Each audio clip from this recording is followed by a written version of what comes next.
ఎవరైతున్నారో తమ భూములు తమకే ఉండాలి, మార్కెట్లో 60-70 లక్షలు ఎకరానికి ఉన్న భూములు ప్రభుత్వం అడ్డికి పావు షేరుకు రియల్ ఎస్టేట్ దందా చేసేందుకు గుంజుకుంటామంటే, మాకున్న జీవితాన్ని లాగేసుకుంటామంటే, ఉన్న మొత్తం జమీన్ అంతా గుంజుకుంటామంటే అట్లెట్లా ఒప్పుకుంటామని చెప్పి 9 నెలలుగా పోరాటం చేస్తున్న లగచర్ల, హకీంపేట, ఆ పక్కనే ఉండే 2 తాండాల అన్నదమ్ములు, ఆడబిడ్డలు నిన్న మొన్న ఈరోజు వరుసగా రాష్ట్రం మొత్తం చూస్తుంటే రోధిస్తున్నారు, ఆక్రోషిస్తూ ఉన్నారు.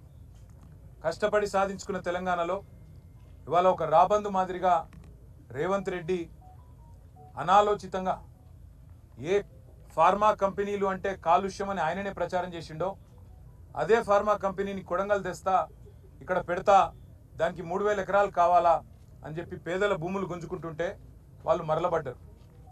వాళ్ళు మరలబడితే 9 నెలలు వాళ్ళు పోరాటం చేసినా ఎవడూ పట్టించుకోకపోతే అధికారులు వస్తే వాళ్ళు నిరసన చెప్పినారు.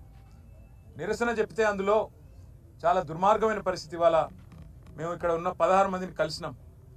వాళ్ళల్లో ఒక ప్రభుత్వ ఉద్యోగి ఉన్నాడు, ఒక పంచాయత్ సెక్రటరీ, సోదరుడు పేరు రాఘవేంద్ర యాదవ్. ఆ తమ్ముడు చెప్తున్నాడు, అన్నా నేను మరి వీళ్ళు ఎట్లా పనిచేస్తున్నారో నాకు అర్థం కావట్లేదు. నేను ప్రభుత్వమే చెప్పిన కులగణన అనే కార్యక్రమంలో దినమంతా పాల్గొన్నా, వచ్చి ఆ సంఘటన జరిగినప్పుడు అక్కడ లేను కూడా లేను. సాయంత్రం మొత్తం వేరే మండలంలో పాల్గొని నేను ఇంటికి వస్తే సాయంత్రం నన్ను గుంజుకపోయినారని చెప్తా ఉన్నాడు. ఇంకొక తమ్ముడు ఇంకా దారుణం. అదైతే అసలు ఆయనకు సంబంధము లేదు, ఆయన ఎక్కడో వనపర్తిలో ITI చదువుకుంటున్నాడు.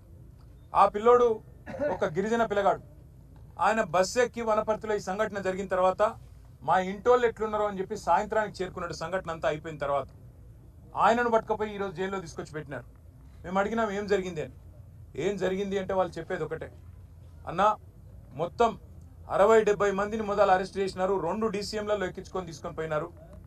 మా దుద్యాల మండల కాంగ్రెస్ పార్టీ అధ్యక్షుడు, ఆయన పేరు శేఖరు, ఆయన అనుచరులు కూడా ఈ దాడిలో పాల్గొన్నారు. ఎందుకంటే కాంగ్రెస్ వాళ్ళ భూములు కూడా పోతున్నాయి. వాళ్ళ పేర్లు కూడా చెప్పినారు మాకు. రమేషు, ఇంకా 4 పేర్లు చెప్పినారు సార్. పేర్లు నరసింహులు, రమేషు, ఇంకా రాములు నాయక్ అని కాంగ్రెస్ వాళ్ళు వాళ్ళ భూములు పోతుంటే వాళ్ళు దాడి చేసినారన్న. మొత్తం 70 మందిని తీసుకుపోయినారు. ముందు తీసుకుపోయినాక తిరుపతి రెడ్డి ఫోన్లో ఆదేశాలు ఇస్తున్నాడు. ఒక రాజ్యాంగేతర శక్తి, ముఖ్యమంత్రి అన్న కావడమే ఆయనకున్న అర్హత. ఆయనకి ఏ పదవి లేదు, ప్రజాప్రతినిధి కాదు. కలెక్టర్లు ఆయన ముంగట మోకరిల్లాల. ఇవాళ అధికారులు మొత్తం RDOలు, పోలీసు వాళ్ళు ఆయన చెప్పినట్టు ఆడాల.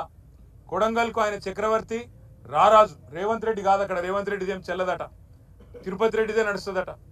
ఆ తిరుపతి రెడ్డి శిష్యుడు శేఖరు మండల కాంగ్రెస్ పార్టీ ప్రెసిడెంట్.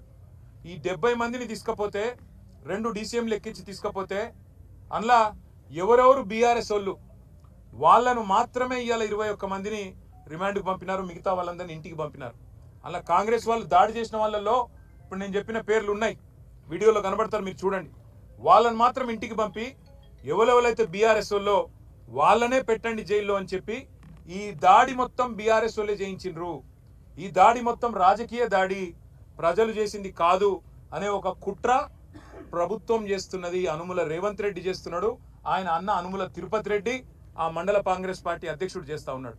వాళ్ళ BRS వాళ్ళనే తీసుకొచ్చి జైల్లో పెట్టడం అంటే వాళ్ళ ఉద్దేశం ఒకటే, తమ చాతగాని తనాన్ని 9 నెలలుగా తమ ప్రభుత్వం విఫలమైన పద్ధతిని ఇవాళ దాచుకోవడానికి, ముఖ్యమంత్రి నియోజకవర్గంలో అధికారులకు జరిగిన పరాభవానికి ఇవాళ ఏం చెప్పాలనో తెలియక సిగ్గు లేకుండా దీనికి రాజకీయ రంగు పులిమి వాళ్ళని బెదిరించే ప్రయత్నం చేస్తూ ఉన్నారు. ఇంకా అరాచకం ఏంటంటే 21 మంది మొత్తం SC, ST, BC రైతులు. ఒక ఆయన విష్ణువర్ధన్ రెడ్డి ఆయన కూడా ఉన్నాడు, ఆయన కూడా పాపం ఇంట్లో ఉన్నాడు.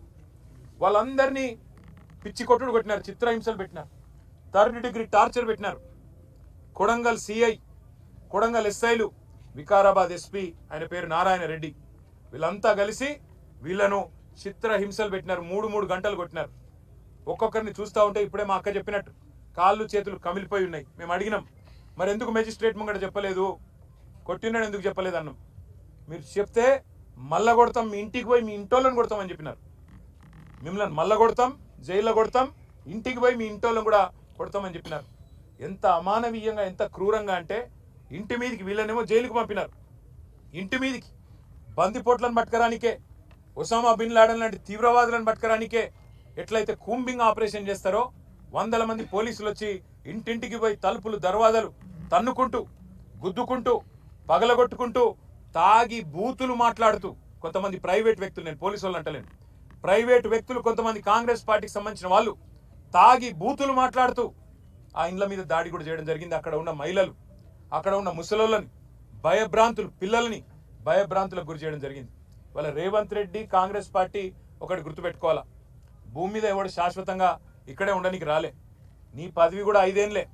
అలా మీ ఢిల్లీ వాళ్ళ కోపం వస్తే రేపో ఎల్లుండి తీసి పారేసినా కూడా దిక్కులేదు నీకు. నేను ఒకటే గుర్తు చేస్తున్నా రేవంత్ రెడ్డి,